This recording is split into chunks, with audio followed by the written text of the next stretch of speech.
ये वो पिछले 15 जुलाई से हम धरने पर बैठे हुए हैं। पूरा हरियाणा जो है वो करनाल लघु सचिवालय के आगे धरना चल रहा है जी। आज हमारे धरने का 7वां दिन हो चुका है।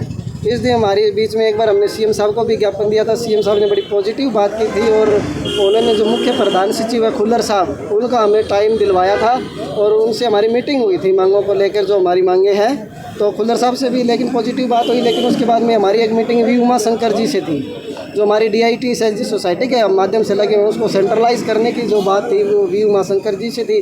उन्होंने कोई रिस्पांस नहीं दिया जी इस बात का, कोई बढ़िया मैं मीटिंग नहीं ली, कोई बात नहीं की। बोले जी वो थोड़ा सा गोली देने वाली बात करी। तो हमने ये प्रोग्राम बनाया भी। अभी 2 दिन 22 और 23 को पूरे हरियाणा में जितने भी विधायक है, मंत्री हैं, उनको हमारा 2 दिन का ज्ञापन है जी। उसके बाद में 24 तारीख को जो है वो हमारी जो IT डायरेक्टर है अजय तोमर जी, उनसे बातचीत है। उस मीटिंग में क्या रहता है वो निर्भर करेगा जी हमारे आंदोलन के ऊपर। अगर हमारी बात पॉजिटिव रहती है तो हम अपने काम पे लौट जाएंगे जी, नहीं फिर हम धरना हमारा निरंतर। मुख्यमंत्री आ रहे हैं यहाँ पे, मिलेंगे जी आप उनसे? बिल्कुल जी। देखिए अभी विधायक जी आए थे, विधायक जी को हमने ज्ञापन दिया। विधायक जी ने बड़े ही अच्छे माहौल में हमारा ज्ञापन लिया है और हमें विधायक जी ने पूरा आश्वस्त किया है इस बात को भी हमारी जो मांग है वो CM साहब तक पहुँचाएंगे। और विधायक जी ने हमें ये भी आश्वासन दिया भी हमारा जो एक डेलीगेशन है 2, 4, 5 सदस्यों का, उनको स्पेशल टाइम CM साहब से दिलवाएंगे। इसके लिए हम विधायक जी का बहुत बहुत धन्यवाद करते हैं, दूड़ाराम जी का, जिन्होंने। लोग लगातार परेशान हो रहे हैं, तो कैसे देखते हैं जी? आपके कौन कौन से कार्य रुके हुए हैं? देखो जी, जो हरियाणा सरकार की ऑनलाइन सेवाएं हैं लगभग जिसमें से 525 सेवाएं जो हरियाणा सरकार की ऑनलाइन चल रही है जी, वो करने वाले हम ही कंप्यूटर ऑपरेटर है। जिसमें से आप मुख्य सेवाएं लगाते हो तो रजिस्ट्री का है जी, नकल जमाबंदी का कार्य है जी, और DLRC लाइसेंस का कार्य है जी। जितने भी तहसील, उप तहसील, SDM कार्यालय, DC ऑफिस में जितने भी कार्यालय जनता से जुड़े हुए वो सारे कार्य बंद पड़े हैं। तो कितनी मांगों पर आपकी सहमति बनी है और कितनी मांगे हैं? अगर बातचीत हुई है, हमारी 4-5 मुख्य मांगे थी। ऐसी कोई बड़ी मांग भी नहीं थी सरकार से जिसको सरकार को पूरा करने में कोई झिझक हो।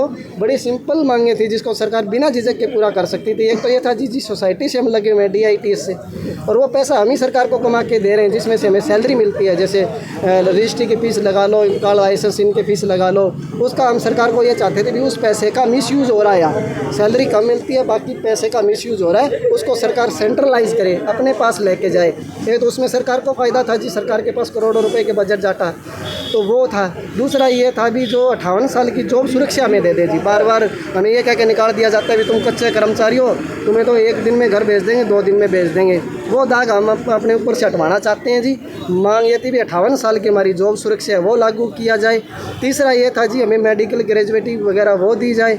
चौथा, हमारे कुछ साथियों को सरकार ने कुछ इसमें भेज दिया कौशल विकास निगम में, उसको वापस मर्ज करके DIT में मर्ज किया जाए।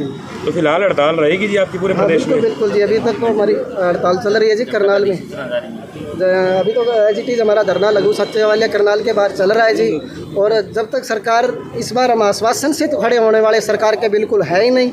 पहले भी जो मुख्यमंत्री जी थे मनोहर लाल जी, उन्होंने 2018 में रिटर्न में भी दे दिया था भी सर्विस रूल है वो लागू होंगे, लेकिन सरकार बाद में टालती रही। तो इस बार जब तक नोटिफिकेशन जारी नहीं हो जाता जी ग्राउंड लेवल पर, हमारी हड़ताल निरंतर है वो जारी रहेगी। क्या नाम है? देवीलाल, जिला अध्यक्ष कंप्यूटर प्रोफेशनल फतेहाबाद।